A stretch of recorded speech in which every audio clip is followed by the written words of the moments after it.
everyone, and welcome to Cooking with Crystal. So I'm excited because today we're going to be baking bread. You guys, my journey to baking bread started when we got back from South Africa, and I was like, I'm not eating all the things that they're putting in all the things, including the bread.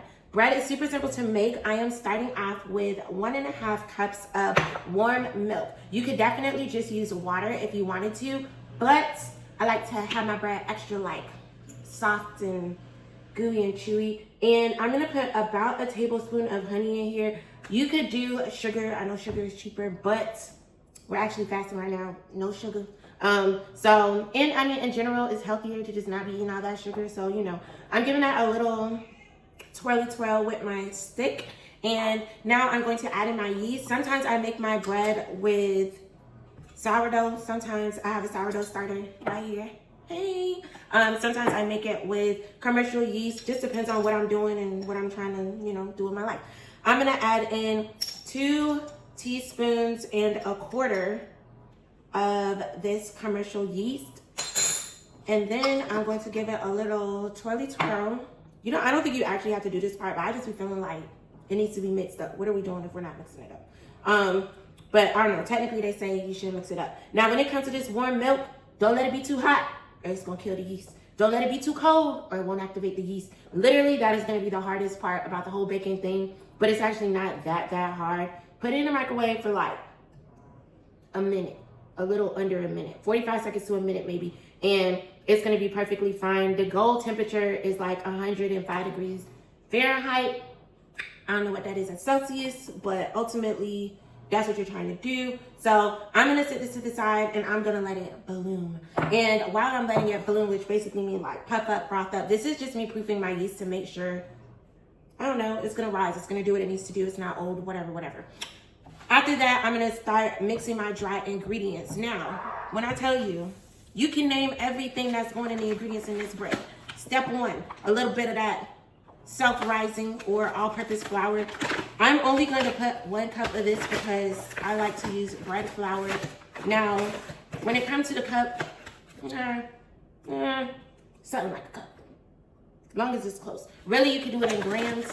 Measuring in grams is so much better. I do have a scale, but I know everybody don't have a scale. Trying to keep it nice, simple, and easy. Most people got measuring cups, okay?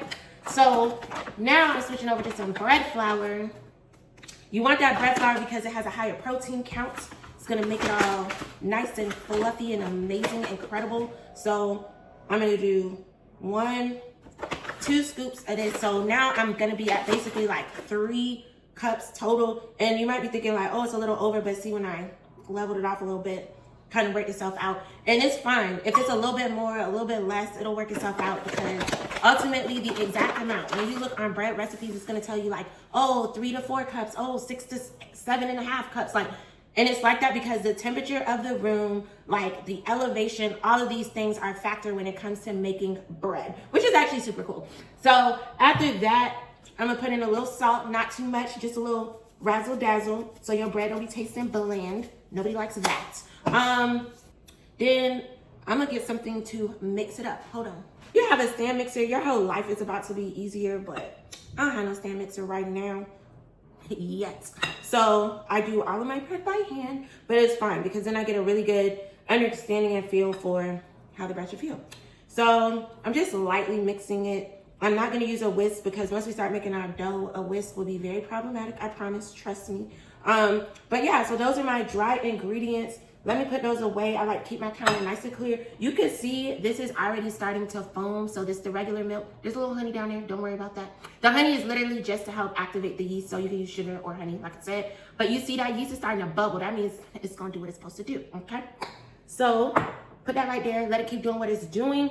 And like I said, hold on, let me put this stuff away. I like to keep my situation a little cleared out while I'm cooking. All right, you guys, as I was cleaning, my yeast was rising. So it's probably only been like 3 to 4 minutes, legit, not even that long.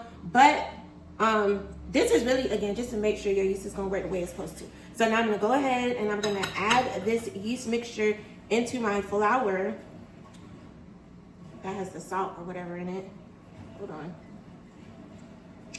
And after I do that, I'm gonna start giving it a little bit of a mix just to slightly incorporate the ingredients. And now we're gonna start a little razzle dazzle. So So I'm going to add in my egg yolks. These are 2 egg yolks. Yolks only. That helps, I don't know, it helps with like the fluffiness of the bread and stuff. As I've just been making bread, I realize it make a difference when you only do milk. Now I'm gonna add in, how much is this? 2 tablespoons of butter that is melted. And honestly, at this point, all this is optional. You don't have to put no eggs in your bread. You don't have to put butter in your bread. You don't have to, but I wanted to. And so, and I'm doing these things because I feel like it's just gonna make my bread softer and more just amazing, you know? I've been seeing this on recipes, so trying it here first. I'm gonna add 1 teaspoon of olive oil. Ish. You saw I spilled over a little bit, but that's fine. Cause I don't know what it does. I guess it makes it, I don't know what it does, but I see people doing it, so I was like, let me try it. Let me see what happens. So I'm trying it right now. And lastly, just to give it a little bit of that sweetness, I'm gonna add in a little bit more honey here. Not a lot, just a little. If I was to guess, I'd say that was like maybe half a tablespoon. I would say you could do that to whatever your flavor is.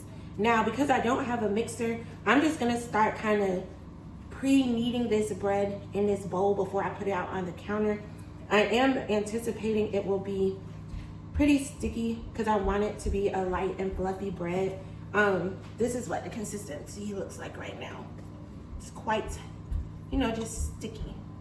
So that's fine, doesn't bother me. So normally I set a timer for kneading my bread since I do it by hand, and it could feel like you've been kneading for 10 hours when you've only been kneading for 1 minute. So normally I set a timer for me to do my kneading. Not gonna set the timer yet. I set the timer once I turn it out onto the counter. But in my mind, I don't know if this is reality or not, but in my mind, I'm moving my hand in the way that like a mixer does when it does the dough, right? So I'm like twirling it in like circles, scooping it around, turning it on each other. That's my goal, anyway. So I feel like this is pretty incorporated, so I'm gonna go ahead and I'm gonna turn it onto the counter so that I can actually knead it. So I make sure I clean my counter before I ever, you know, knead stuff on the counter. So I set that to the side. I'm gonna clean the counter a little bit again, because even though this bowl is super clean, just to get out the dishwasher, I just want to clean the counter again. Okay, you guys, so now I'm going to turn my dough. Ooh, almost made a big mistake, you guys.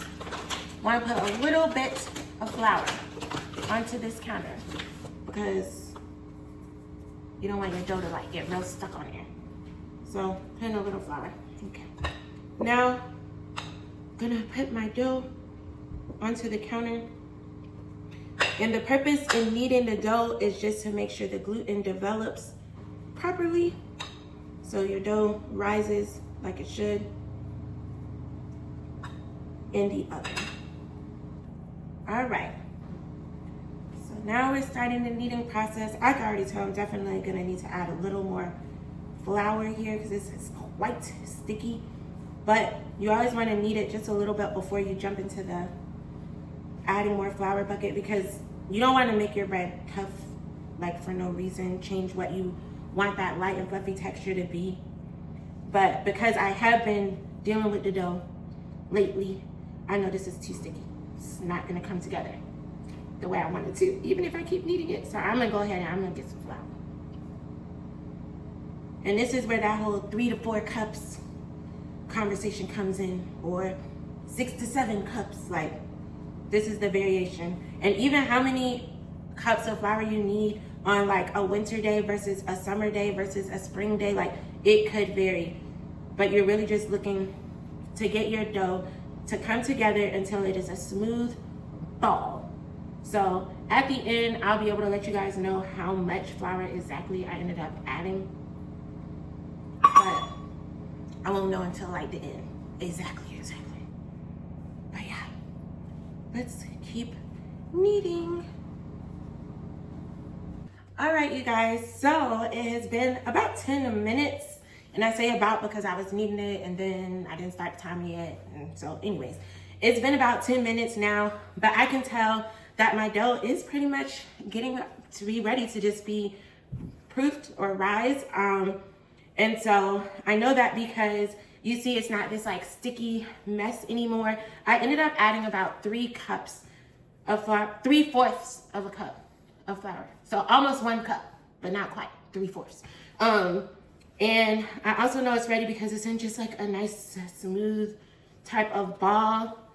And yeah, so if you get up close, so when it pulls away from the counter easily, it doesn't stick anymore. And so I'm going to get my loaf pan and I'm gonna I'm gonna butter it up.